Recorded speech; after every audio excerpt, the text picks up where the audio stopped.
इस फिल्म को science fiction फिल्मों का पायनियर कहा जाता है। यहाँ तक कि एवाटार और स्टार वॉर्स सीरीज ने भी इसे अपनी प्रेरणा माना। यह मूवी 100 साल पुरानी मशहूर नॉवेल एक प्रिंसेस ऑफ मार्स पर आधारित है। मूल कहानी के एलियन वर्ल्ड को सटीक दिखाने के लिए प्रोड्यूसर्स ने इसमें $250 मिलियन झोंक दिए। फिल्म में न सिर्फ विजुअल्स लाजवाब हैं, बल्कि इसका एंडिंग तो पूरी कहानी पलट देता है। देखने के बाद आप लेखक की कल्पना शक्ति के कायल हो जाएंगे। कहानी की शुरुआत होती है 20 साल के एड से, जिसे पता चलता है कि वो अपने अंकल की करोड़ों की संपत्ति का वारिस है। पर अजीब बात यह है कि उसके अंकल कार्टर की कोई फ्यूनरल नहीं हुई और उसकी कब्र भी अंदर से ही खुल सकती है। एड को शक होता है कि कुछ गड़बड़ है। जब वो कार्टर की पर्सनल डायरी पढ़ता है, तब उसे समझ आता है कि कार्टर की मौत एक बहुत बड़ा झूठ है। कार्टर एक रिटायर्ड कैवलरी सोल्जर था, जो बाहर से तो एडवेंचर का शौकीन दिखता था, पर अंदर से किसी चीज की तलाश में था। 13 साल पहले जब वो अपने साथी के साथ दुश्मनों से भाग रहा था, तो वो एक रहस्यमयी गुफा में जा छिपा। गुफा में अजीब चित्र और ढेर सारा सोना था। कार्टर को लगा उसकी किस्मत खुल गई। तभी एक गंजा आदमी उस पर हमला कर देता है। कार्टर ने उसे मार गिराया, लेकिन मरने से पहले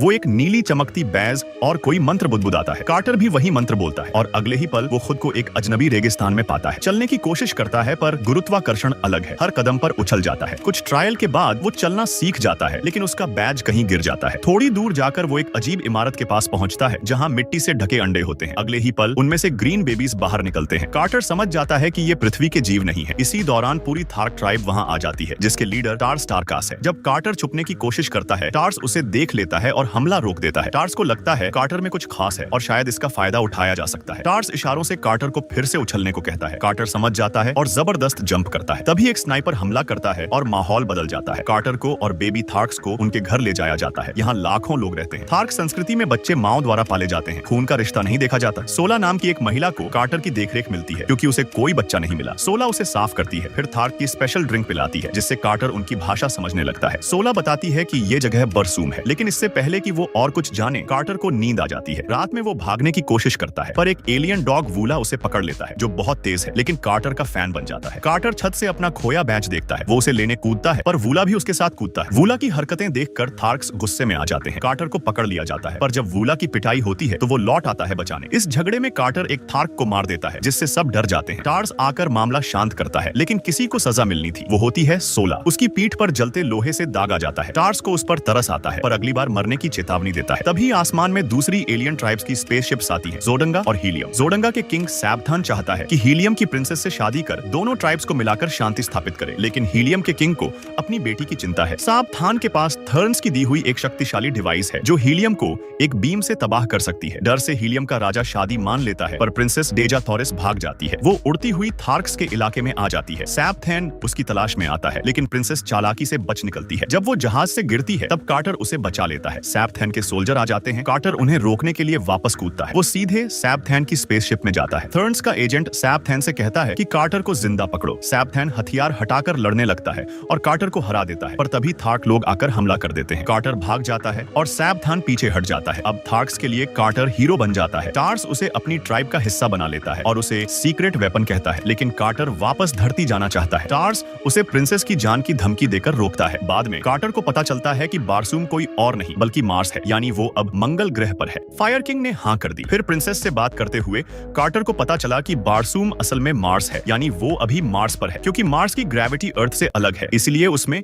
अलौकिक ताकत आ गई है, ऊंची छलांग और भारी ताकत। प्रिंसेस को जब पता चला कि कार्टर बैच से मार्स आया है, तो उसने उसे अर्थ वापस भेजने का तरीका सोच लिया। 16 के मना करने के बावजूद वो कार्टर को जोडंगा मंदिर ले गई, जहां गॉडेस आईएसएस की पूजा होती है। जोडंगा के लोग ही आईएसएस के दूत हैं और वहां की एंशिएंट वॉल राइटिंग्स ही कार्टर को अर्थ भेजने की चाबी है। प्रिंसेस ने वादा किया कि वो उसे आईएसएस के गेट तक ले जाएगी, लेकिन शर्त यह है कि कार्टर उसे वहां से आजाद कराए। दोनों ने डील पक्की की, लेकिन फिर 16 पकड़ी गई, क्योंकि जोडंगा मंदिर आउटसाइडर्स के लिए मना है। सजा में 16 को मौत दी जाने वाली थी। चीफ टार्स गुस्से में आ गया, क्योंकि 16 उसकी बेटी थी। टार्स ने सबको अपनी टेंट में बुलाया, दिखावे में कहा कि वो सबको खुद मारेगा, लेकिन असल में उसने कार्टर को बैज वापस दे दिया और कहा कि 16 को हर जगह साथ ले जाना। जोडांगा में क्लिफ नामक लड़ाका टार्स के खिलाफ हो गया और उसने चीफ की कुर्सी हथिया ली। अब कार्टर, प्रिंसेस और 16 3 दिन चलकर रिवर ईश पहुंचे, पर उन्हें नहीं पता था कि उनकी हर हरकत पर मैसेंजर्स की नजर है। वहां उन्हें एक जायंट स्टोन ट्री जैसा दरवाजा दिखा, गेट ऑफ आइस। कार्टर ने प्रिंसेस को उठाकर ऊपर कूद मारी। लैंडिंग के साथ ही बैज से नीली रोशनी निकली और ट्री रूट्स ने खुद ब खुद रास्ता बना दिया। प्रिंसेस को कुछ अजीब लगा। उसे लगा ये डिवाइन नहीं बल्कि किसी एडवांस टेक्नोलॉजी का कमाल है। के सेंटर में उन्होंने बैज को एक स्लॉट में डाला, जिससे 9 लाइट बीम्स निकली। ये 9वीं रे मार्स की सबसे बड़ी एनर्जी थी। कार्टर ने स्टेप एक्टिवेट किया और प्लैनेटरी मैप सामने आया जिसमें अर्थ और मार्स कनेक्ट थे। प्रिंसेस ने समझाया कि वो कमांड कोड पढ़ चुकी है जो कार्टर को वापस अर्थ भेज सकता है, लेकिन तभी बाहर 16 की चिल्लाहट सुनाई दी। वून ट्राइब ने हमला कर दिया। कार्टर ने प्रिंसेस को उठाया और तीनों बोट से भागे, पर यह हमला मैसेंजर की चाल थी ताकि प्रिंसेस को जिंदा पकड़ा जाए। कार्टर ने फैसला किया कि वह वहीं रुकेगा ताकि 16 और प्रिंसेस बच सकें। ऊला ने भी साथ रुकने का फैसला किया। कार्टर दुश्मनों के बीच कूद गया और घमासान लड़ाई शुरू हुई। ऊला भी पीछे नहीं हटा। कार्टर के पैरों तले लाशों का ढेर लग गया, लेकिन वून ट्राइब रुक नहीं रही थी। आखिर में कार्टर जमीन पर गिर पड़ा। प्रिंसेस को लगा कि कार्टर मर गया। तभी आसमान से सीलियम के जहाज ने हमला कर दिया। ये प्रिंसेस का पिता था जो मदद को आया था, लेकिन सैपथन भी आ गया। वह प्रिंसेस को ले जाने आया था। प्रिंसेस ने हार मान ली और सैपथन के साथ चली गई, लेकिन उसने कार्टर को भी साथ ले जाकर ठीक करवाया। कार्टर की आंख खुली तो वो सीलियम शहर में था। तभी एक आदमी आया और कहा कि वह प्रिंसेस का रिश्तेदार है और कार्टर को प्रिंसेस बुला रही है। कार्टर को कुछ समझ नहीं आया, लेकिन सोल्जर्स पीछा कर रहे थे, इसलिए उसने उसके साथ भागने का फैसला किया। भागते भागते वो प्रिंसेस के रूम पहुंच गया जहां वह शादी की तैयारी में लगी थी। प्रिंसेस ने बताया कि वह कोड क्रैक कर चुकी है, अब वो उसे अर्थ भेज सकती है। प्रिंसेस ने लाइन बाय लाइन कमांड पढ़ी और कार्टर ने रिपीट किया। जैसे ही कोड पूरा होने को था, सैपथन अंदर आ गया। प्रिंसेस ने एक्टिंग की जैसे वह अकेली हो और सोचा कि कार्टर चला गया, पर कार्टर रुका रहा क्योंकि वह प्रिंसेस को छोड़ नहीं सकता था। तभी प्रिंसेस का सर्वेंट मोमो अचानक कार्टर पर 9th रे की बीम दाग देता है, जिससे उसकी ताकतें खत्म हो जाती हैं। मोमो असल में मैसेंजर ही था। उसने बताया कि वो सब कुछ जानता है, जबकि कार्टर को उसके बारे में कुछ भी नहीं पता। मैसेंजर ने अपना रूप बदला और बताया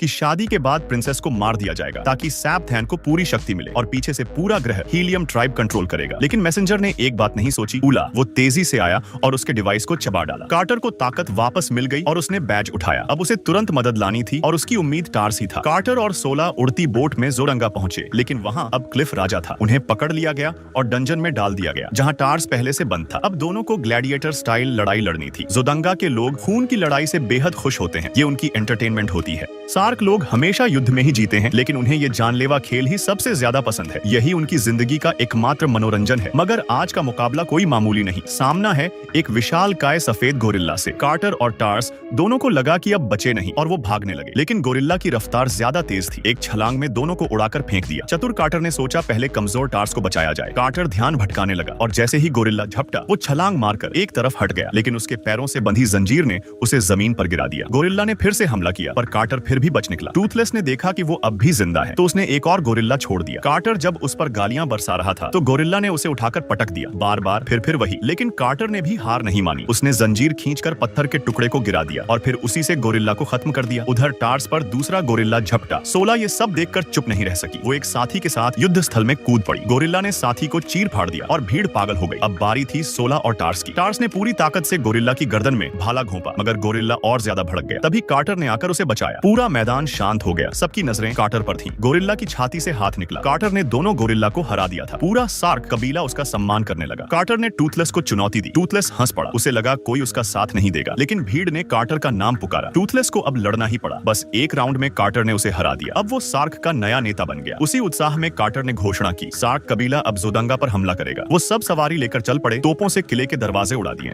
लेकिन अंदर कोई नहीं था। जोरंगा की सेना पहले से हीलियम शहर के बाहर तैनात थी। प्रिंसेस और सेबर की शादी का रस्म चल रही थी। जैसे ही रस्म पूरी होती, प्रिंसेस की मौत तय थी। ठीक उसी समय कार्टर वहां पहुंचा। उसने चिल्लाकर कहा, सेबर ने बाहर फौज तैनात की है। सेबर ने तुरंत हमला शुरू कर दिया। दोनों सेनाएं भिड़ गईं। कार्टर और सेबर आमने सामने आ गए। सेबर की शक्ति ज्यादा थी। उसने कार्टर को जमीन पर गिरा दिया, लेकिन तभी सार्क की उड़न तश्तरियां हॉल में आ पहुंची। अब दो कबीले साथ लड़ रहे थे अपना घर बचाने के लिए। कार्टर ने सेबर का जादुई हाथ काट दिया। लग रहा था जीत उनकी होगी, लेकिन सेबर का हाथ खुद उसकी जान लेने लगा। वो मर गया। कार्टर भी घायल हुआ और तब सामने आया असली मास्टरमाइंड, एक शेप शिफ्टर जिसने सार्क का रूप ले रखा था। प्रिंसेस ने उसका भेद पकड़ लिया, मगर शेप शिफ्टर ने उसका रूप धारण कर लिया। वो प्रिंसेस को पकड़ लेता है। प्रिंसेस उससे उसका बैज छीन कर फेंक देती है। टार्स को वो बैज मिलता है। कार्टर ने कहा, मुझे दो। टार्स ने उसे दे दिया, मगर ये कार्टर नकली था। असली कार्टर ने भी उसे पहचान लिया था। टार्स ने हमला किया। शुक्र है वो ज्यादा ताकत नहीं लगाई, वरना असली कार्टर मारा जाता। घंटों की जंग के बाद सार्क और हीलियम ने जीत हासिल की। कार्टर और प्रिंसेस एक हो गए। कार्टर ने अपना बैज छोड़ दिया। अब वो हमेशा के लिए मार्स पर रहना चाहता था, मगर अचानक एक सैनिक ने उसे बेहोश कर दिया। असल में वो शेप शिफ्टर था। उसने कहा, कार्टर इस दुनिया की व्यवस्था बिगाड़ देगा, और उसे वापस अर्थ भेज दिया। कार्टर जब जागा तो उसी गुफा में था जहां से ये सब शुरू हुआ था। साथ ही सब मर चुके थे, लेकिन धूल बता रही थी मार्स पर सब सच था। कार्टर ने फिर से मार्स लौटने की ठान ली, लेकिन बैज अब उसके पास नहीं था। वो पूरी दुनिया में उसे उसे ढूंढता रहा, आखिरकार मिल गया। मगर अर्थ पर भी शेप शिफ्टर हो सकते हैं, इसलिए उसे सतर्क रहना पड़ा। अगर अर्थ वाला असली शरीर मरेगा तो मार्स वाला अवतार भी खत्म हो जाएगा। कार्टर ने एक योजना बनाई, एक ऐसी कब्र जिसमें अंदर से ही खोला जा सके, और उसने जहर खाकर मरने का नाटक किया। अब उसका असली शरीर सुरक्षित था, लेकिन शेप शिफ्टर उसे मारने जरूर आएगा, इसलिए उसे नेड की मदद चाहिए थी। नेड ने जर्नल पढ़ा और कब्र पर पहुंचा। शेप शिफ्टर पहले से वहां था। नेड ने जैसे ही दरवाजा खोला, कार्टर वहां नहीं था। गोलियां चली, शेप शिफ्टर गिर पड़ा। असल में कार्टर बाहर ही छुपा था। उसने बैज खुद कभी पाया ही नहीं था, बस शेप शिफ्टर को फंसाने के लिए अफवाह फैलाई थी। अब जब उसके पास असली बैज है, कार्टर आखिरकार मार्स लौट सकता है। फिल्म यहीं खत्म होती है। सच में 100 साल पहले भी इमेजिनेशन की कोई सीमा नहीं थी।